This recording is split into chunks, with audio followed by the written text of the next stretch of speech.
Do we really have a free media? That's the myth which is often propagated. A courageous media speaking truth to power, telling it as it is, no fear or favour. Now, in the sense, in a country like Britain, the government doesn't directly run media organisations which serve its partisan interests. We're not North Korea. Not an ambitious place to start, I'll live with you. But in much of the media, in much of the West, the media does act as the playthings of a tiny elite of wealthy oligarchs who defend a status quo from which they directly profit, like the Rupert Murdochs, the Michael Bloombergs, the Silvio Berlusconis, the Barclay brothers. In the US alone, just 8 media corporations own 788 TV stations. Now, owning a newspaper has long been a means of wielding political influence. And do you know what? One guy was pretty honest about this. He was a guy called Lord Beaverbrook. He ran the Daily Express newspaper, and he told the Royal Commission on the Press in 1848 that he ran it purely for the purpose of making propaganda with no other object. I look at it as a purely propagandist project. That's the sort of honesty I commend in public life. Now, in Britain, almost all newspapers have an overtly right-wing editorial line. So in the 2019 election, research by Loughborough University found that press hostility towards Labour was more than double that identified in the election 2 years earlier, and that itself was marked by a brutal and relentless newspaper campaign against the Labour Party. In fact, they found in the final week of the election campaign, there were net 133 negative newspaper items about Labour compared to just net 22 about the Conservatives. That shows that the British press, in large part, aren't there to inform the citizens of the country, which is what newspapers should be doing, letting people know the facts, making them aware of the world and society around them so they can make informed decisions in a democracy. In that sense, a newspaper is supposed to play a pivotal role in a democracy. Instead, they're unapologetic political actors. They have political ends which they use their newspapers, their monopoly over the means of information, in order to achieve those ends. Now, owning a newspaper gives direct access to politicians. You have this closeness of power. So between 1988 and 2012, for example, Murdoch met with senior politicians at least 113 times. Even after the Murdoch empire was embroiled in a phone hacking scandal, that direct action didn't stop. Between April 2015 and September 2016 alone, Murdoch executives met ministers or their advisors at least 22 times. And of course, under the Trump administration, Murdoch was calling the president at least once a week, showing, again, not media organisations standing up to the powerful, but becoming very much embedded in networks of power. Now, as the profitability of the media collapses, advertising collapse and so on, owning a media outlet becomes even more just an act of having political influence rather than making money. When Amazon founder Jeff Bezos bought the Washington Post for 250 million quid in 2013, it was for a fraction of what it was worth a decade earlier, and that was small change for him. What it brought, though, was political influence, prestigious newspaper in the nation's capital. Or take Murdoch again, who's maintained the ownership of Britain's loss-making Times newspaper because it buys influence in elite circles. Now, because the mainstream media, with exceptions, is dependent on revenue from admittedly steeply declining advertising revenue, by definition it ties it to a corporate agenda. And that can actually lead to censorship. So back in 2013, the, I would say, very courageous British Conservative commentator Peter Oborne dramatically resigned from the Daily Telegraph newspaper because it failed to cover a scandal involving the HSBC Bank. Why? Because it feared losing advertising revenue.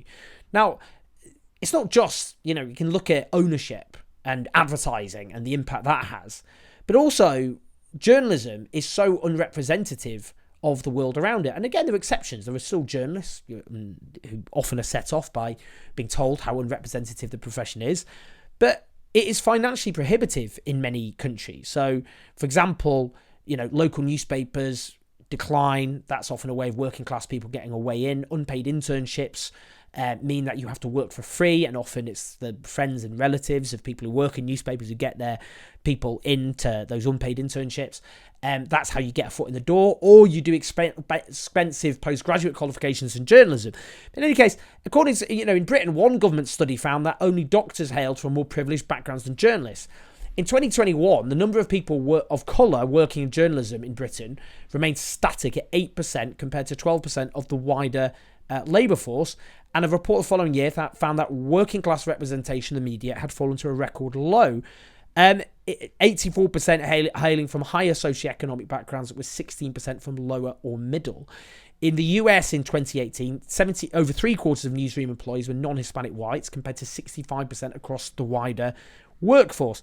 Again, women as well, sorely lacking in journalistic and editorial roles. According to one study by Women in Journalism, just a quarter of British front-page stories in one randomly selected time frame in 2017 were written by women. Why does that matter? Because the issues that matter to millions of people are then filtered through, often, the experiences of people from very privileged backgrounds.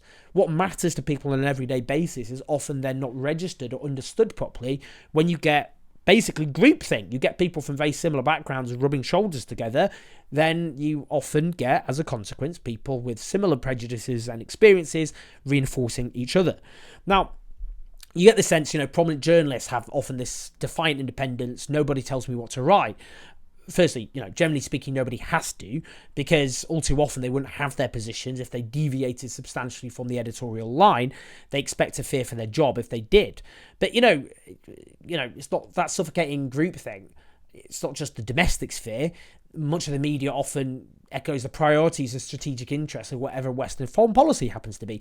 Take an example. It's estimated that all 175 of Rupert Murdoch's newspaper outlets backed the 2003 invasion of Iraq.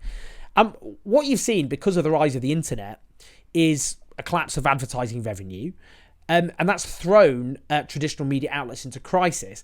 But that underlying failings are only worsened as a consequence, because the growing precariousness of work in the media and the weakening of trade unions, which media owners have smashed unions often as best they can, that means that journalists are increasingly more subordinate to their editors, who are themselves generally appointed by rich moguls.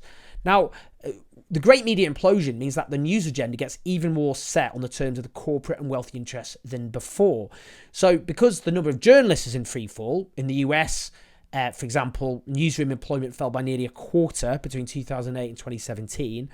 In Britain, 228 local newspapers closed between 2005 and 2018, and the number of regional journalists is estimated to have halved. What you often get then is PR fills the vacuum. That's an industry which manipulates public perceptions and attitudes on behalf of its wealthy clients. That's exploded in size. So, in Britain, the financial worth of PR jumped from 9.6 billion in 2013 to 14 billion just 3 years later, and the workforce jumped from 62,000 to 86,000. What does that mean? It means as you get fewer journalists and more people working in PR, often ex-journalists who know how to work the system, you get ever more media outlets which simply regurgitate the interests of wealthy interests who've paid for PR to do that for them. Look, there are great journalists out there, great, courageous journalists who've done amazing work. You can think of everything from the Windrush scandal to various scandals involving government, to injustices that affect millions of people, from workers to those who often don't have a voice. But as a system, you can see, as through ownership, through who works in the media, and also because of things like the rise of PR, the expense of journalism, what you can see there is, as a system, how the media ends up operating on behalf of wealthy, privileged interests. And that is a menace to democracy, because media should exist to inform and to educate and create a citizenry who can challenge the powerful and understand, the world around them, make judgments based on facts and evidence about how the world really is.